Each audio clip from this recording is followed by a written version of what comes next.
Welcome to Educational Alpha. Kaya CEO and host Bill Kelly brings you on-the-ground conversations with business leaders, educators, coaches, and industry colleagues from around the globe. In this episode, Bill talks with Fiona Frick, founder of Circe Invest and expert on investment allocation and sustainability issues.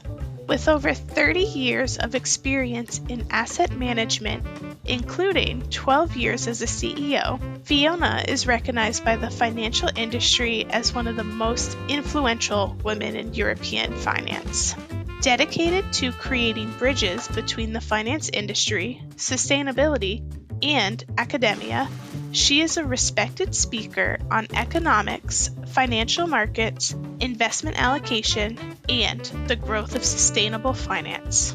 Listen in. Welcome to the latest edition of Educational Alpha, where the investor's edge starts with informed consent. I'm your host, Bill Kelly, and today I'm joined by Fiona Frick. Fiona, great to see you again. Hello, thank you for having me. I think I last saw you in the course of my travels, maybe late last year, somewhere in Europe. I forget, it was at a conference. It might have been in Switzerland somewhere, but it's good to hear your voice again. And you've changed some roles since then. But maybe we'll start by just reintroducing you or introducing you to the audience. So maybe just a little bit of a thumbnail on Fiona. Okay, so after being CEO for 12 years in a company, an asset management company in gestion, I wanted to do something which was more aligned with sustainability. And I wanted really to be client focused. So I decided to create my own company, which would be around putting together and finding the balance between sustainability and asset allocation. Because what I found is when I have discussion with clients in my previous role and now again in my new role, is that clients, and I speak about institutional clients, they receive information about their board, about they should become net sustainable, net zero, or include impact in their fiduciary duty. And then they receive products from asset managers.com, etc. But there is no one in the middle that necessarily helps them on understanding what should be the roadmap to go from being more sustainable as a principle to how do you implement it in the asset allocation. With concrete example, what does it mean in terms of active risk? How do you do it in each asset class, etc., etc. So I thought that because I had done it before at Unigestion and also for several clients, I could be a sort of bridge, independent bridge as a consultant for asset owners and asset managers that want to implement practically sustainability in their asset allocation.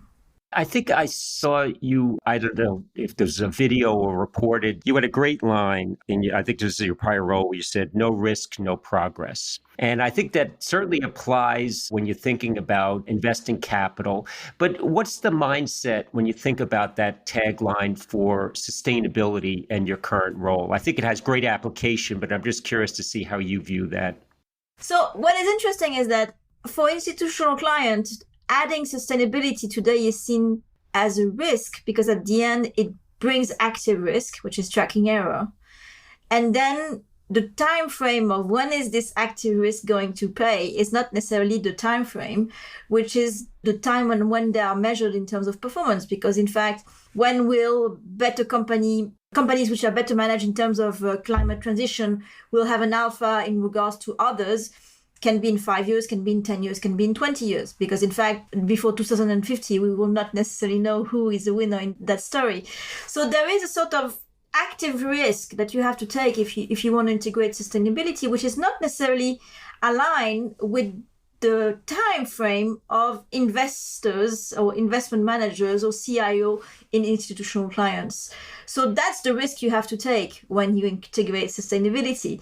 But at the end, we believe that because climate transition, loss of biodiversity, inequality are systemic risk, these are risks at what point that you should avoid. And therefore, you will be better off if you manage your portfolio in a sustainable way in terms of long-term performance rather than in terms of short-term performance. You mentioned two things in there which struck me, Fiona. You mentioned long-term and time frame. which are very critical in that this concept of a double bottom line. If I'm thinking about the short term and operating pure self-interest, I could push the envelope and maximize short-term return to my benefit. But should I be doing that? Should I be ignoring a lot of these inputs that longer term are going to be bad for the society, bad for our children, bad for our grandchildren? So how do we reconcile maybe a little bit of maybe the greed factor about trying to grab as much as I can in terms of basis points today and worry about some of these other risks tomorrow? So I would say the question could be for a general investor, but if you speak to an institutional investor such as a pension fund or an insurance company or a sovereign wealth fund, at the end, his time frame is long term. He's working for the retirement of the people that will come in 30 years, 40 years. He has a strategic allocation, which is 30 years for 40 years. So in that framework, which is 30 to 40 years, the fiduciary duty is to make sure that the client or the pensioners, etc., gets the best risk-adjusted return. So sustainability makes value there because the time frame from a pension fund or from an institutional client is very long. You could argue that perhaps for a hedge fund manager, which is measured on a monthly performance, that is not the case. But I would say that fiduciary duty and sustainability goes well in hand for institutional investors because it is a way to avoid systematic risk in your portfolio. I absolutely agree with that. And I think we need more long-term thinking. And I think at this stage of the product cycle, I think oftentimes, and maybe in the US, but certainly around the world, we're thinking about democratizing access and creating more liquid vehicles, which is sort of plays into short-termism. And I think we've got the investor to think back, take a seat back and try to direct that capital to where it can best be used. And that's oftentimes solving for long-term issues, long-term challenges. And I think we as an industry have to do a better job around explaining the benefits of long-term investing. Totally agree, because I believe that what we're living now, obviously, is like a sort of industrial revolution. Every industry will have to face how it transforms itself in a world where it has either to transition, either to adapt to climate change. And it will have huge consequences on countries' sovereign rating, on company business model.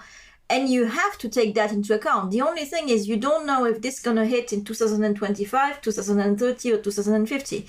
But obviously, it is an industrial revolution. And like in any industrial revolution, there are opportunities to be seized by investors.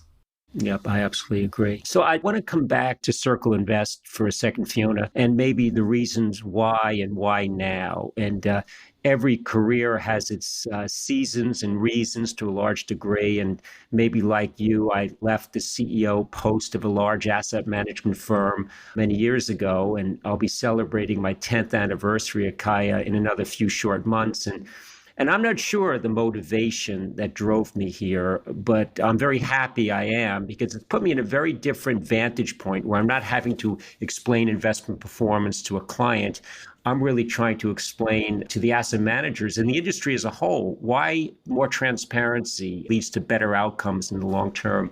So you made a very interesting pivot recently to Circe Invest. And was this a seasonal shift, or was it purposeful, or was this something that was just locked up inside of you and you just had to move in this direction? I'm just curious about the motivation. I find it a very interesting and admirable move.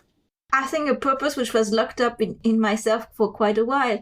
While I was at Unigestion, I tend to spend a lot of time taking care of sustainability. First, when I was head of equity, we implemented sustainability in equity, first as a risk factor and then as an opportunity factor. And then when I became CEO, my role was to include that in all the asset class that we were managing at Unigestion and also in the ethos of the company.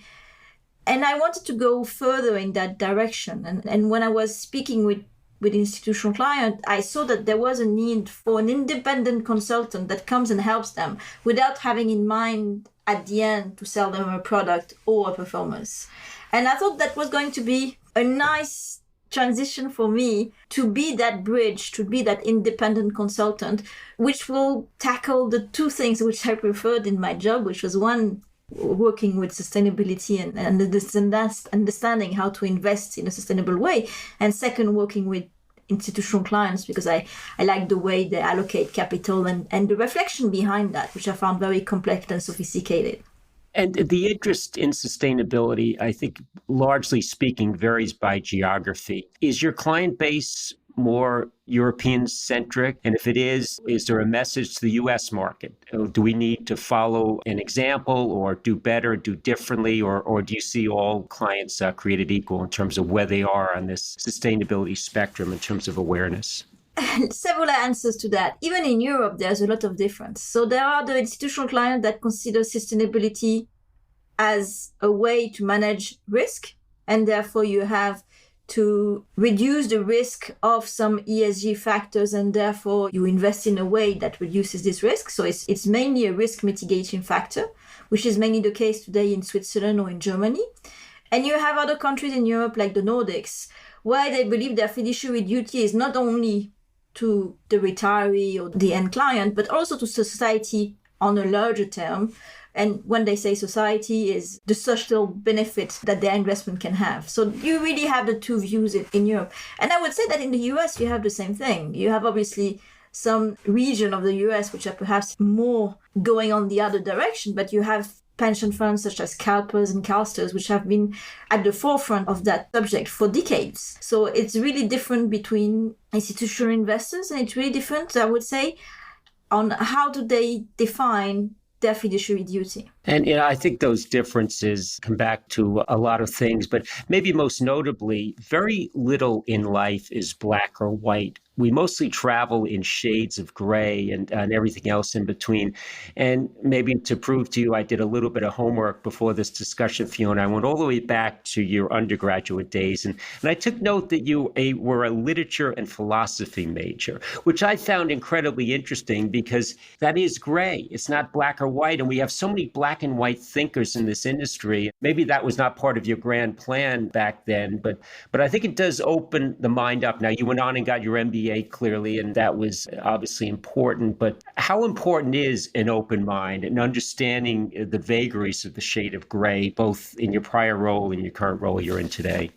It creates complexity, which I love. In fact, I found that when you study philosophy, you end up finding 20 ways to answer the question that everybody asks, which is what is the meaning of life and how to be happy and how to do good. And at the end, what I liked about philosophy and literature, it gives you different perspectives and way of answering that question. And when I started finance, I found the same. At the end, you can believe in modern portfolio theory, which thinks that everything can be quantitative, or you can believe in behavioral finance, where you believe that psychology influences markets. So what I found fascinating is that there is a correlation with financial markets and philosophy and literature, because financial market is the sum of all the emotions of the investors that invest in the market. So I would say that I have learned more from philosophy and about behavioral finance than studying perhaps some theory which were perhaps too simplistic about financial theory. So I agree with that, and I have a proof statement that I'm going to share with you in a second. But it does underscore, I think we talk about DE&I quite often, and maybe it's more in the popular vernacular here in the U.S., but it's important around the world. And I think it oftentimes comes down to gender and race, which is clearly important, and we need to do better. But it also is background and experience. And if we're hiring MBAs from the same business school, we've got people that are trained the same way, thinking the same way. And then you've got a concentration of views, which leads to a concentration of risks. So I think maybe a word to some of the listeners out there that we need to take all comers. It doesn't have to be the Baker Scholar from Harvard. And if we have too many of those, that doesn't lead to good outcomes too. So I think a broader understanding of what diversity, equity, and inclusion means, I think you just put a bold underscore. I totally agree. You need people also that have different education background. And just having people that have done finance and economics is not necessarily good because you believe too much in your theory. And perhaps if you have students that don't have history or psychology, you'll see that there is perhaps a complexity which is not seen in economic model. Yep, I agree. So I watched a short video early this morning, and it was about the way we do money. And a couple of quotes in that video, it talked about the role of artificial intelligence, the use of technology, and man versus machine. And You would have thought this was circa yesterday around ChatGPT. It was you in 2016. And I was like, my God, you had a vision back then. And were people talking about AI? I guess so. That term is 50, 60 years old, but not so much in this industry. Maybe about the Uber driver running over the cab dispatcher. But it was interesting that you saw around that corner so long ago. You may not remember the video itself, but obviously you had this view and the role of technology. Maybe a little bit of background in terms of why you saw that blind spot that maybe others missed and are just starting to talk about it now. Before I became CEO, I was head of equity at Unigestion, and I built a quantitative model to manage equity built on the minimum variance anomaly, which is the idea that if you invest in a portfolio which has low risk, you get equal to better return than market cap because you have a portfolio which is better diversified and there is no premium for high risk stock. And the theory was really nice. And I remember reading all the articles, etc. And we started implementing these models. And at that point, we started seeing what was available. There was some factor model, etc. After using factor model, we went to PCA model, which are more like the beginning of artificial intelligence, where you don't necessarily understand the factor, but you see that these stocks move together for a reason that you don't necessarily understand. We saw when we went from one school of thought, which was you have predefined factor that you as human has defined, or you let the market choose which are the factors which works.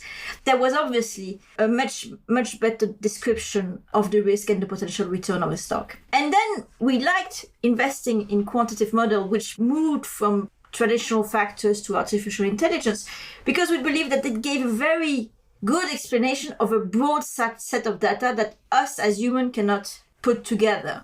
So we always thought that by going more and more in these machine learning and artificial intelligence, you could grasp the overall information which is in the market, while as human, we just end up picking a few bits of information. So that there's this massive informed decision-making process, which is being capable with machine learning and artificial intelligence. I think nevertheless, you still have to have an open eye as a human behind that, because at one point the machine will be as good as the information which is in the past, and if there is a huge change in the market, then the machine will not necessarily understand it from day one. So that's why we always been a proponent of using machine as enabler of decision-making process, and use it as the default option, because obviously the machine has the capability to process so much data so quickly, but then have some control by human, because if there is a shift of paradigm at one point and that the machine hasn't seen that in the past, like it was with COVID, for example, then you have to have the human brain, which comes with this creativity and forward-looking basis and says, okay, that's a new scenario. We have to assess risk differently. I've played a little bit with ChatGPT and other iterations of this generative AI, and it can do a lot, and it can look at these large language models and parse data very well. But if you ask it to say, well, what does this mean tomorrow or next quarter? It gives you the disclosure saying, hey, that's not my expertise. And I think in our industry, we've used quantitative tools for many, many times. And it started with maybe the Abacus and then the garden variety PC at the desktop. But these are just, it's more of an evolution than a revolution. And I think some people are looking at it as a revolution when we just have more data and more tools to analyze that data. And I think you're right. It's not going to be the machine replacing us. So we shouldn't fear the machine. We should maybe fear our lack of development and knowledge. And we've got to keep pace. And maybe it's a broader set of skills we have to take on as professionals. I think going back on a discussion of philosophy, the machine will not tell us, okay, what is the next move I have to take in my life, or what is the next move I have to take on the market. It will be there to help you say, historically, this is what happened. And geographically, this is what happened. It will give you a view, which is a condensed view of the past, and then you have to take your decision. So you will still have to take your forward-looking decision, but with much more informed backward information. I agree. Before we move to a close, I did want to quickly ask you about GIST, G-I-S-T. So you just joined the advisory board recently, but I think it's a good segue because I don't understand the model all that well, but they seem to be using data and technology. So maybe talk a little bit about the role and the mission and maybe segueing to maybe an application for the use of data. Okay, so again, what I found fascinating with sustainability and climate risk and climate change is that at the end, it's a lot about data, new kind of data, which we haven't been using. And it's becoming very scientific because obviously if you want to measure biodiversity risk, you need satellite imaging, you need sounds and to see how the noise, if it means that there is diversity. And this reminds me a lot about the quantitative method we used at the beginning when we managed equity, rather than it has moved from trying to have an appreciation of revenues and financial results to trying to understand what are the extra financial data of a company, such as what is its impact on environment, what is its impact on biodiversity, etc. So it's again a data play. And for me, we will be able to advance in sustainability if we are able to get the good data. And GIST impact is about that. It's about engineering, measuring climate risk, biodiversity risk, human capital, all these data which are coming from different sources, which are not necessarily the annual report, and making them at disposition available to investors.